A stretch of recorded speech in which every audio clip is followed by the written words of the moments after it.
I told you I was gonna bite you. Is that a yes or a no? Nagbukas ang pelikula sa isang pamilyang nagmamaneho sa liblib na lake house para magbakasyon. Binubuo ang pamilya ng mag-asawang sina Lauren, William, at kanilang teenager na anak na si Erin. Pagdating nila sa bahay, mukhang hindi masyadong masaya si Erin. Tinanong ng kanyang ina kung ano ang problema, ngunit tugon ni Erin na ayos lang siya, at ibinasura ang kanyang mga alalahanin. Namangha ang pamilya nang makita kung gaano kaganda at karangya ang bahay. Habang papunta sa kanilang silid, tinanong ni William si Erin kung nagustuhan niya ang bahay, ngunit hindi siya nito pinansin. Natuklasan ni Erin na walang wifi at hindi rin maaasahan ang signal, kaya ipinayo ng ina na wag na munang atupagin ang social media at sa halip ay i-enjoy lang nito ang bakasyon. Sumunod na eksena, nang umihi si Erin sa banyo, biglang pumasok si William nang walang pag-aalinlangan. Nahiya si Erin at nagalit, at humingi ng paumanhin si William, sinasabing akala niya ay nasa shower siya. Galit na hiniling ni Erin na umalis na siya kaya lumabas na si William, habang si Erin ay hindi mapigilan ang maluha. Sa sala, naghahanda si Lauren ng pagkain at palihim na uminom ng alak. Nang marinig niyang papalapit si William, nataranta siya at mabilis itong itinago. Binanggit ni William na hindi niya sinasadyang pumasok sa banyo na nandoon pala si Erin, at nagalit na ito ng husto. Nagrereklamo siya tungkol sa pag-uugali ni Erin samantalang siya ang gumagastos sa pag-aaral nito. Para bang hindi ito pinahahalagahan ni Erin at nagpapakita sa kanya ng kabastosang pag-uugali. Sa eksenang ito malalaman natin na hindi biolohikal na anak ni William si Erin. Humingi ng paumanhin si Lauren at tiniyak na kakausapin niya ang kanyang anak mamaya. Sa isa pang eksena, pinakilala ang isang lalaki na nagngangalang Jesse na tumungo sa banyo na natatakpan ng mga hubad na larawan ng mga babae. Pagkatapos niyang makaraos, bumalik siya sa bar at nagsimulang uminom at magsaya. Samantala, abala si Lauren sa pagluluto nang lapitan siya ni William at sinubukang maging intimate. Magalang niyang tinanggihan si William, ngunit wala itong pakialam at sinimulan siyang hawakan. Pagkatapos ay hiniling ni William na tumalikod siya at pinilit na makipagbayuhan. Nang matapos si William, lumakad siya palayo at makikitang tila hindi nasiyahan si Lauren. Samantala, mayroong dalawang lalaki na nagngangalang Michael at Gary na patungo sa lake house at tila ba sila ay mga hitman upang tumbahin si William. Habang naghahanda ang pamilya para sa hapunan, may biglang humintong sasakyan sa labas ng bahay. Pinagmamasdan ni Erin ang lalaki mula sa bintana at iniisip kung kailangan niya ng tulong. Ilang sandali pa, may kumatok sa pintuan at ito pala ang lalaking na stranded na nagpakilala bilang si Jesse. Pinaliwanag niya na nasira ang kanyang sasakyan at nakiusap kung maaari ba siyang makigamit ng telepono. Tinanong ni William kung bakit wala siyang sariling telepono, kaya tugon ni Jesse na wala ng baterya, ngunit iginiit ni William na walang signal dito sa lugar. Inalok ni Erin ang kanyang telepono at binanggit na ang signal ay hindi gaanong maaasahan, ngunit kung minsan ay gumagana din ito. Kasunod nito, nagtanong ang lalaki kung siya ay may sigarilyo, ngunit sinabi ni William na hindi siya naninigarilyo. Biglang kinuha ni Erin ang kanyang sigarilyo at iniabot kay Jesse na ikinagulat ng kanyang mga magulang. Pagkatapos nito, tinawagan ni Jesse ang kanyang kaibigan, ipinaliwanag na nasira ang kanyang sasakyan. Ipinaalam ni Jesse sa pamilya na darating ang kanyang kaibigan pagkalipas ng 1 oras at kalahati, at sinabing maghihintay siya sa labas, ngunit nakiusap kung maaari ba muna siyang gumamit ng banyo. Matapos magbanyo, hinimok siya ni Lauren na manatili muna dito sa bahay dahil masyadong malamig sa labas. Bagamat hindi ito gusto ni William, sumang-ayon na lang siya sa desisyon ng kanyang pamilya at iminungkahi kay Jesse na manatili hanggang dumating ang tulong. Samantala, kakaiba ang ngiti ni Erin at tila nagustuhan niya ang pagdating ni Jesse. Pumayag si Jesse na maghintay sa bahay, kaya umupo silang apat at nagsimulang mag-inuman sina William at Jesse. Sa gitna nito, tinanong ni Jesse si Erin kung umiinom siya, na mabilis na itinanggi ni William. Gayunpaman, iginiit ni Erin na gusto niyang subukan ito minsan lang at hindi naman daw ito big deal. Pagkatapos ay isiniwalat ni Jesse na dati siyang bartender at igagawa niya daw sila ng espesyal na inumin bilang kanyang pasasalamat. Nagsimula siyang maghalo ng ilang sangkap para makagawa ng cocktail. Pagkatapos, nagbuhos siya ng mga inumin sa 4 na baso at hiniling na subukan nila ito. Hindi komportable si William sa sitwasyon at tumanggi siyang uminom, ngunit pagkatapos ng ilang pagpipilit mula sa kanyang pamilya, pumayag siya sa huli. Di nagtagal, umalis ang dalawang babae para tingnan ang niluluto habang nag-uusap sina Jessie at William. Nagtanong si Jessie tungkol sa propesyon ni William at ipinahayag ni William na siya ay isang gobernador. Ang gulat na si Jessie ay nagsabi sa kanya na, bilang isang politiko, ang mga tao ay hindi palaging masaya sa kanyang mga desisyon at tinanong kung paano niya pinakikitunguhan ang mga ito. Tugon ni William na ang bawat desisyon ay magkakaiba ang epekto sa mga tao, pero hindi niya itinutuon ang pansin sa aspetong iyon at sa halip ay tinututukan lamang niya ang mga positibong bagay. Bigla na lang, medyo nahihilo na si William at biglang binanggit ni Jessie ang ilang pangalan ng mga babae. Sinasabi niya na ang mga babaeng ito ay kanyang mga kaibigan. Ang lahat ng mga miyembro ng pamilya ay nagsimulang makaramdam ng pagkahilo at tinanong ni William kung ano ang inilagay niya sa inumin bago sila mawalan ng malay. Night, motherfucker. Lumipat ang eksena sa gabi kung saan nagising ang tatlo na nakatali sa isang sopa. Nakaupo sa harap nila si Jessie na agresibong kumakain. Pagkatapos ay bumangon siya at hinalikan si Lauren sa pisngi habang sinampal niya naman si William. Sinabi ni Jessie sa kanila ang mga tuntunin ng larong kanilang gagawin. Ipinaliwanag niya na kailangang sagutin ni William ang tatlong tanong at kahit na alam na ni Jessie ang mga sagot, gusto lang niyang subukan ang katapatan ni William. Nang maglaon, isinara ni Jessie ang lahat ng kurtina at bintana sa bahay, tinitiyak na walang makakasagabal sa kanya. Ipinaalam niya kay Erin na siya ay mabait na bata at sasaktan niya daw ito pati kanyang ina kung hindi sasagot si William ng katotohanan sa larong gagawin nila. Kasunod nito, pinilit ni Jessie si William na uminom muli at ibinunyag na ito ay kanyang ihi. Pagkatapos ay sinabi niya kay Lauren na kung gusto niyang ihinto ang laro, ang kailangan lang niyang gawin ay sabihin ang stop at makipagtalik sa kanya. Saad pa ni Jessie kung gaano niya daw iniibig si Lauren at mas mapapaligaya niya raw ito kesa sa matandang si William. Nang marinig ito, sinimulan siyang isumpa ni William, kaya sinuntok ni Jessie si Lauren sa ilong. Pagkatapos ay nag-set up siya ng isang recorder at nagpa siya na itanong ang kanyang unang katanungan. Tinanong ni Jessie kung nasangkot na ba si William sa 6 na kaso ng sexual harassment. Agad namang itinanggi ni William ang akusasyon, at ito ay nagpagalit lamang kay Jessie na nagtapos sa brutal na pagsuntok sa mukha ni William hanggang sa magmakaawa si Lauren na tumigil na siya. Pagkatapos ay binalaan ni Jessie si William na kung magsisinungaling siyang muli, bubugbugin niya si Lauren ng ganito. Nang walang ibang choice, atubiling sumagot si William ng oo sa tanong. Ang tugon ay nagpa-satisfy kay Jessie, at nilapitan niya si Erin upang pakawalan siya.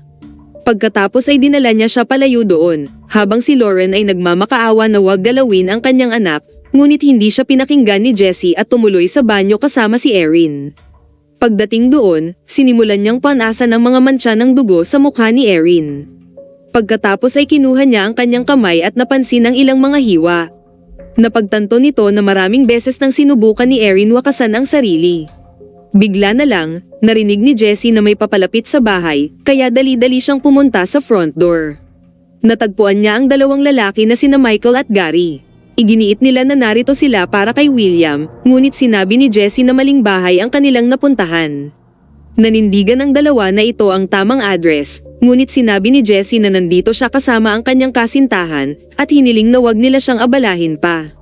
Pagkaalis ng mga lalaki, ibinalik ni Jessie si Erin sa sala, kung saan muli niya itong itinali. Para sa pangalawang tanong, tinanong ni Jessie si William kung natulog na ba siya sa sinuman maliban kay Lauren simula nang ikasal sila. Sinulyapan ni William ang kanyang asawa at sumagot ng oo, na ikinagulat ni Lauren. Nang marinig ito, pinuri siya ni Jessie dahil sa wakas ay naging tapat siya. Sinabi niya na itatanong niya ang ikatlong tanong, pagkatapos ay hahayaan niya silang umalis. Sumunod na tanong, tinanong niya si William kung nang-rape na ba siya ng sinuman. Ngunit sa sandaling ito ay nagsinungaling muli si William kaya ganito ang nangyari. Naging agresibo si Jessie at brutal niyang kinagat si William sa mukha na pinunit ang kanyang laman. Inulit ni Jessie ang kanyang tanong, hinihiling na malaman kung may ni-rape na ba si William, at sa pagkakataong ito ay sumigaw si William ng oo. Kasunod nito, pumunta si Jessie sa banyo para linisin ang sarili. Di nagtagal, nagawa ni William na makawala sa kanyang pagkakagapos. Sinabihan siya ni Lauren na huwag silang iiwan ng kanyang anak, ngunit hindi niya ito pinakinggan at lumabas ng bahay. Nang marinig ang kanilang komosyon, kumuha si Jessie ng baril at nagmadaling lumabas upang habulin si William. Matapos tumakbo sa kagubatan ng ilang sandali, sa wakas ay naabutan ni Jessie si William at sinubukang ibalik siya sa bahay. Ngunit pagkatapos, dumating din sina Michael at Gary at hindi pa rin pala sila umaalis. Humingi ng tulong si William sa kanila, ipinaliwanag na ang kanyang pamilya ay naka-hostage sa bahay. Hiniling ng dalawang lalaki kay Jessie na iwan si William ng mag-isa, sinasabing siya ang kanilang puntirya. At nang tumanggi si Jessie na umatras, naganap ang putukan sa pagitan ng dalawang partido. Sinamantala ang pagkakataong ito at tumakbo si William palayo doon. Sa panahon ng kaguluhan, nagawa ni Jessie na mapatay si Gary. Pagkatapos ay sinubukan niyang habulin si William ngunit pinigilan siya ni Michael at nauwi sila sa isang malupit na away. Pagkatapos ng matinding pakikibaka, paulit-ulit na pinalo ni Jessie ng bato si Michael at tumakbo palayo. Pansamantala, naabot na ni William ang highway at nakahinga ng maluwag, na sa wakas ay nakatakas na siya.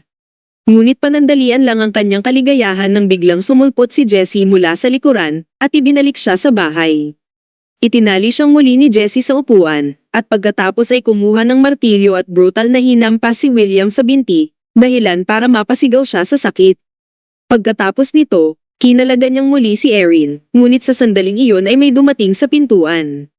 Ito pala ay si Michael na buhay pa. Sinubukan niyang salakayin si Jessie at muling nag-away ang dalawa. Ngunit pagkatapos,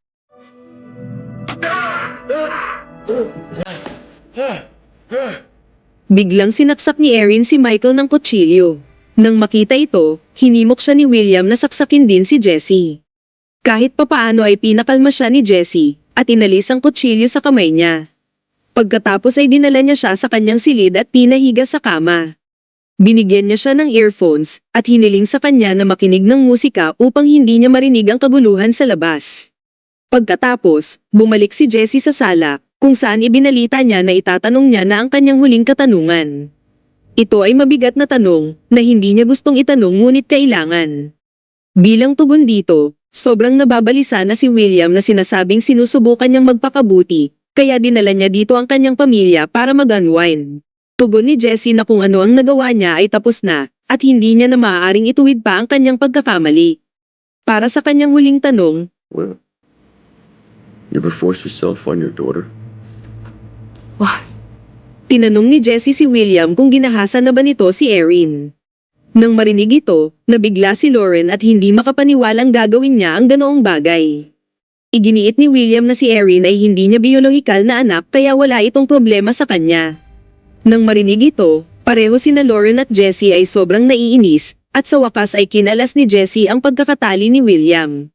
Sa desperasyon, hiniling sa kanya ni William kung magkano ang kailangan niyang pera upang tantanan niya na sila, ngunit tinanggihan ni Jessie ang alok, at sa halip ay hinamon si William na gamitin ang kanyang kapangyarihan sa kanya. Sinubukan ni William na suntukin si Jessie ng maraming beses, ngunit masyado siyang mahina upang magdulot ng anumang pinsala. Kahit ilang beses na siyang sumuntok, wala itong pinagkaiba. Sa kalaunan, si Jessie na naman ang susuntok, at sinimulan niyang bugbugin si William nang walang awa habang pinapanood sila ni Lauren. Tumingin si William sa kanya at nagmamakaawa na tulungan siya. Pagkatapos ay sinimulan ni Jessie na baliin ang kanyang mga buto, ngunit biglang nagwika si Lauren ng stop, at sinabing makikipagtalik na siya sa kanya.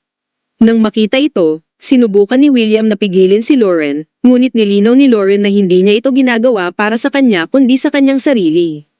Pagkatapos nito, pumunta ang dalawa sa isang kwarto.